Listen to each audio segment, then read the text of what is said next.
आशा करता हूं आप सब बहुत अच्छे होंगे। मेरा नाम है सिद्धांत अग्निहोत्री। स्टडी ग्लोस पे आपका बहुत बहुत स्वागत है। प्री मॉडर्न ट्रेडिशन की हम बात करने वाले हैं दोस्तों।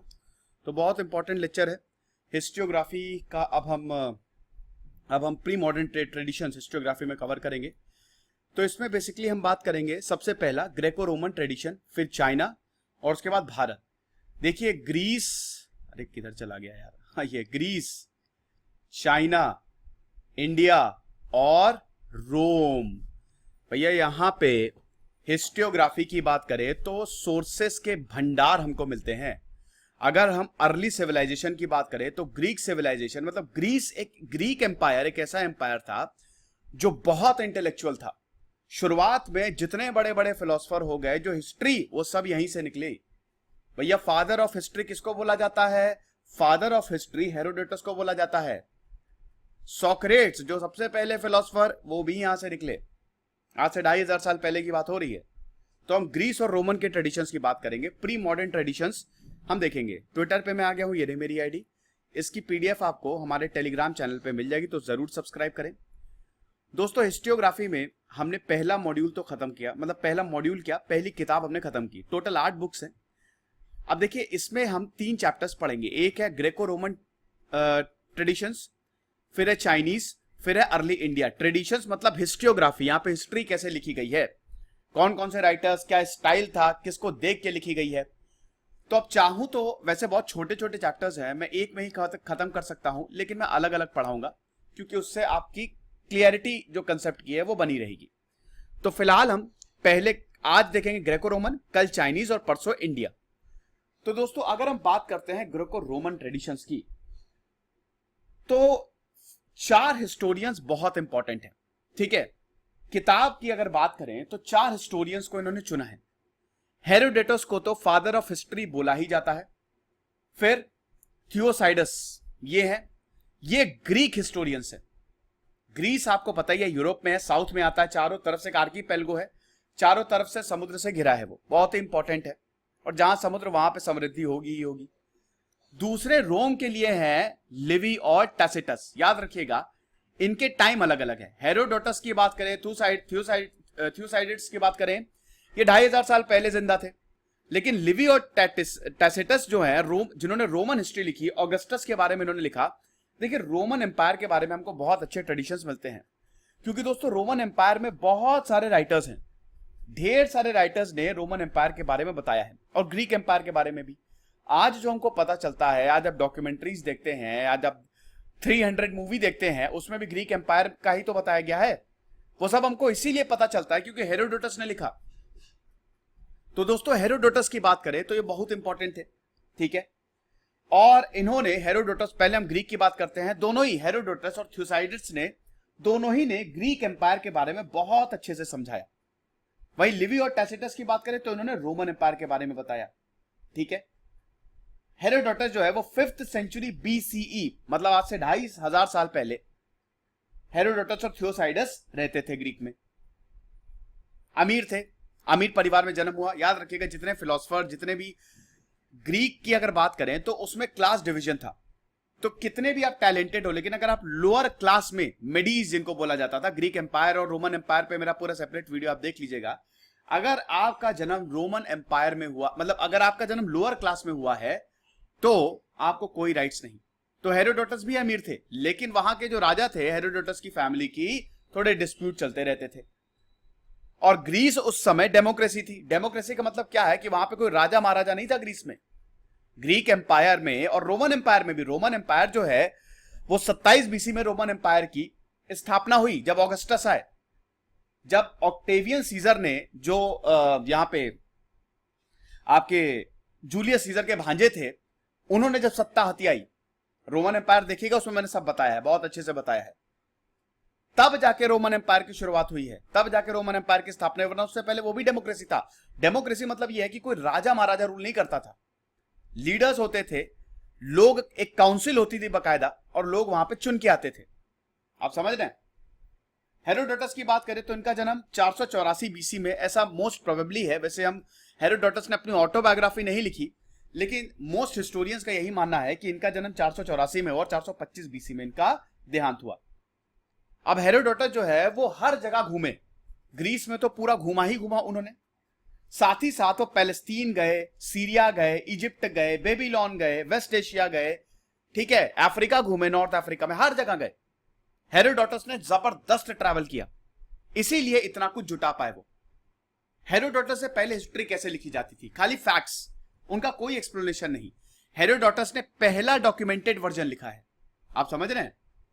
First documented version presented by was presented by Herodotus, इसीलिए इनको फादर ऑफ हिस्ट्री बोला जाता है।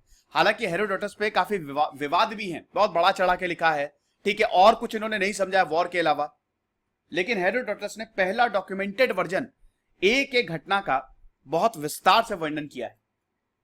अब हेरोडोटस का जब जन्म हुआ, तो हेरोडोटस ने जब जन्म लिया और उसके बाद जब इन्होंने अपना जीवन बिताया, तब ग्रीस जो है वो वॉर में था। किसके साथ वॉर में था? देखिए, उस समय दो बहुत बड़े एम्पायर चल रहे थे। एक था आपका ग्रीक एम्पायर तो था ही, दूसरा पैरेलली आपका पर्शियन एम्पायर था। ये दो, अब दोनों पे ही मेरा जितने एम्पायर्स हैं सब पे मैंने लेक्चर लिया है, ठीक है। तो दोनों ही, ये दो बहुत बड़े एम्पायर थे, ग्रीक और पर्शियन एम्पायर, समझ गए? तो ग्रीक एम्पायर जो था वो, उनकी सेना बहुत बड़ी थी, ठीक है, और ग्रीस में ही आता था स्पार्टन्स। हालांकि स्पार्टन्स थोड़े इंडिपेंडेंट थे, आपने 300 मूवी देखी है ना, बिल्कुल वही कंसेप्ट अभी मैं बताता हूं। हम ये देखते हैं कि पर्शिया जो था वो अपने आप को एक्सपैंड करना चाहता था, और वो चाहता था पूरा यूरोप हमारे कब्जे में आ जाए, स्पेशली ग्रीस। तो पर्शिया ने 499 से लेकर 449 50 सालों तक पर्शिया और ग्रीक वॉर में भिड़े रहे। लेकिन इसमें दो बैटल बहुत इंपॉर्टेंट रही। 400 बीसी में बैटल ऑफ थर्मोप्लाई, बैटल ऑफ थर्मोप्लाई वही 300 जो मूवी देखी है ना, वो बैटल ऑफ थर्मोप्लाई पे ही है। और पैरेलली जो 300 का पार्ट 2 है, 479 बीसी में बैटल ऑफ सलामिस, जो नेवल बैटल थी।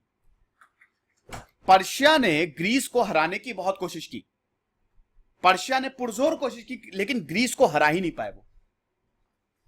50 साल तक, 449 बीसी में पर्शिया ने मान लिया कि हमसे ना हो पाई।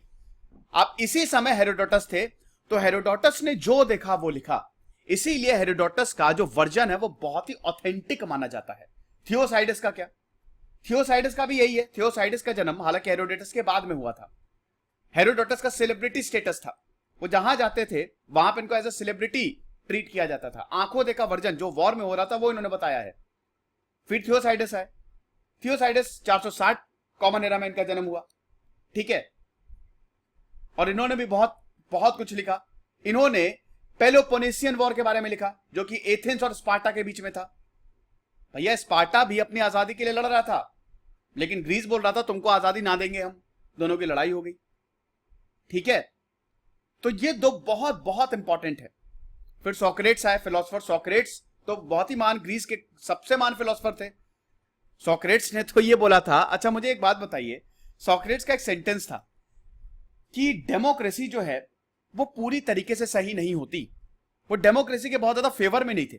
अच्छा, ये क्यों है? ये मुझे आप कमेंट बॉक्स में बताइए, ये मैं आपसे जानना चाहता हूं। ये मैंने आपको बताया भी है, आप मेरा ग्रीक एम्पायर का लेक्चर देखिएगा, सोक्रेट्स के बारे में पढ़िएगा तो आपको पता चलेगा। लेकिन आपको मुझे कमेंट बॉक्स में बताना है, ज्यादा लंबा चौड़ा लिखने की जरूरत नहीं है, 2-3 सेंटेंस में बताइए कि सोक्रेट्स डेमोक्रेसी के फेवर में क्यों नहीं थे, ठीक है। तो ग्रीस में बहुत बड़े बड़े इंटेलेक्चुअल्स निकले, लेकिन प्रॉब्लम यह है कि जो हिस्टोग्राफी हेरोडोटस देते हैं, अब जैसे पर्शिया के बारे में उन्होंने बहुत बढ़ा चढ़ा के लिखा है, पर्शियन को बिल्कुल सैवेज बारबेरियंस दिखा, बल्कि एक्चुअली में ऐसा नहीं था, इतने खराब नहीं थे जिस तरीके से पर्शिया को दिखाया। 300 में देखिए ना, ऐसा लगता है पर्शियन बहुत खतरनाक, ये इतना ऐसा नहीं था, ठीक है। पर्शिया की सेना बड़ी थी, लेकिन ऐसा नहीं बहुत खतरनाक थे। पर्शिया आज का जो ईरान है, ईरान को पहले पर्शिया बोला जाता था, 1935 में पर्शिया, मतलब पर्शिया का नाम ईरान रखा, ठीक है, वहां के राजा ने, शाह ने, आप समझ रहे हैं। तो हम ये देख रहे हैं कि हेरोडोटस, थ्यूसाइडस ने लिखा बहुत कुछ, लेकिन ये हर एक चीज समझा नहीं पाए, ये एक बहुत बड़ी प्रॉब्लम है। लिवी और टैसिटस की बात करें तो अगेन, लिवी की बात करें तो 64 बीसी से 17 कॉमन एरा तक, ये बहुत बढ़िया है, यानी कि लिवी ने तो सब कुछ देख लिया। भाई, रोमन एम्पायर पे आप मेरा लेक्चर देखिएगा, उसमें भी यही है ना, पहले रोमन एम्पायर में क्या था? डेमोक्रेसी थी, लेकिन फिर एक्सपेंशन जब शुरू होता है तो वॉर लॉर्ड्स के बीच में, जो बड़े बड़े जनरल्स होते हैं, मिलिट्री जनरल्स होते हैं, उनके बीच में लड़ाई हो गई। अब कॉन्फ्लिक्ट को सॉल्व करने के लिए पहला ट्रायम्विरेट बनाया गया, वो डिसॉल्व हुआ, उसमें ऑक्टेवियन सीजर विनर निकले। ऑक्टेवियन सीजर ने जूलियस सीजर उसमें विनर निकले। जो जूलियस सीजर ने पूरी सत्ता अपने हाथ में ले ली, लेकिन फिर जूलियस सीजर को मार दिया गया, तो एक और पावर स्ट्रगल शुरू हो गई रोम में। तो फिर आया ऑक्टेवियन सीजर ने अपनी जो पूरी सत्ता है वो अपने हाथ में ले ली, और 27 बीसी आते आते ऑक्टेवियन सीजर ने अपने आप को ऑगस्टस द एम्परर घोषित कर दिया। और ऑगस्टस का रूल बहुत बढ़िया था, आप देखिएगा रोमन एम्पायर के बारे में। तो लिवी ने ये सब डॉक्यूमेंट किया है, और टैसिटस ने भी सब बहुत अच्छे से बताया है। 142 किताबें हैं लिवी की, हिस्ट्री ऑफ रोम। हेरोडोटस ने भी द हिस्ट्रीज लिखी थी, इसमें 9 किताबें हैं। और लिवी की अगर किताब की बात करें तो ये रोम के हैं, तो इन्होंने 142 किताबें लिखी थी हिस्ट्री ऑफ रोम के बारे में। टैसिटस की बात करें तो 55 कॉमन एरा से 119 कॉमन एरा तक, ठीक है। इन्होंने एडमिनिस्ट्रेशन के बारे में, रोम का एडमिनिस्ट्रेशन कैसा था, स्ट्रक्चर कैसा था, ये बहुत अच्छे से इन्होंने बताया है। अब ऑब्जेक्टिव देखिए, इन सबके ऑब्जेक्टिव क्या थे। बेसिकली इन सबके ऑब्जेक्टिव की बात करें तो वॉर, इन्होंने बैटल्स और वॉर पे बहुत ज्यादा फोकस किया है। ये बड़ी दिक्कत है, आसपास क्या हो रहा था ये इन्होंने बहुत अच्छे से नहीं बताया है, ठीक है। बैटल और वॉर पे इन्होंने बहुत बहुत अच्छे से फोकस किया है। फिर उसके बाद एजुकेट तो करना है ही, ये भी एक ऑब्जेक्टिव था, ठीक है। जैसे अगर हेरोडेटस की बात करें तो बस ग्रीस की विक्ट्रीज को सेलिब्रेट करो और कुछ नहीं। थियोडोसस की बात करें तो उसमें भी एथेनियन थियोसाइडस जो थे, थियोडोसस मैं बोल रहा हूं, थोड़ा नाम में हो सकता है स्लिप ऑफ टंग हो जाए क्योंकि बड़ा अजीब सा नाम है। तो थियोसाइडस की बात करें तो वो एक एथेनियन थे, एथेंस में पैदा हुए थे, तो जाहिर सी बात है वो अपने शहर को बहुत ज्यादा फेवर करेंगे, ठीक है। तो हिस्ट्री में यहां पे हमको पूरी तरीके से न्यूट्रलिटी देखने को नहीं मिलती, और मैंने आपको बताया था पिछले लेक्चर में जब कॉजेशन की बात की थी कि न्यूट्रलिटी बहुत इंपॉर्टेंट होती है हिस्ट्री में। अब सोर्सेस की बात करते हैं। आज तो हमारे पास सोर्सेस की भरमार है, लेकिन उस समय क्या था, हेरोडोटस हर जगह जाते थे। वॉर को तो उन्होंने देखा ही, जो उन्होंने सामने देखा वो उन्होंने लिखा, लेकिन पिछला जानने के लिए वो हर जगह जाते थे, इंटरव्यूज लेते थे, जनरल्स के इंटरव्यूज। मैंने बताया ना पहले हिस्ट्री क्या था, हिस्ट्री पहले लिखी ही नहीं जाती थी, खाली एक डेट लिख दी और वॉर हुआ, बस खत्म। एक इवेंट का बस डेट लिख दी जाती थी और कुछ भी नहीं, उसका वितरण नहीं होता था, क्या इसके पहले था, बैकग्राउंड, ये सब कुछ नहीं। तो हेरोडोटस जाते थे और सबसे पूछते थे, हर किसी से इंटरव्यू लेते थे कि यहां पे क्या हुआ, और वो बताते थे, तो हेरोडोटस लिखते जाते थे। तो जो ऑब्जर्वेशन थी, जो इंटरव्यूज, जो सोर्सेज होते थे, बहुत इंपॉर्टेंट, समझ रहे हैं। उसके बाद जो आपके एंशिएंट सोर्सेज होते थे, उससे भी, जो आर्काइव्स और ट्रेडिशंस होते थे, ठीक है, उससे भी ये काफी कुछ लेते थे, है ना। तो ये बहुत इंपॉर्टेंट।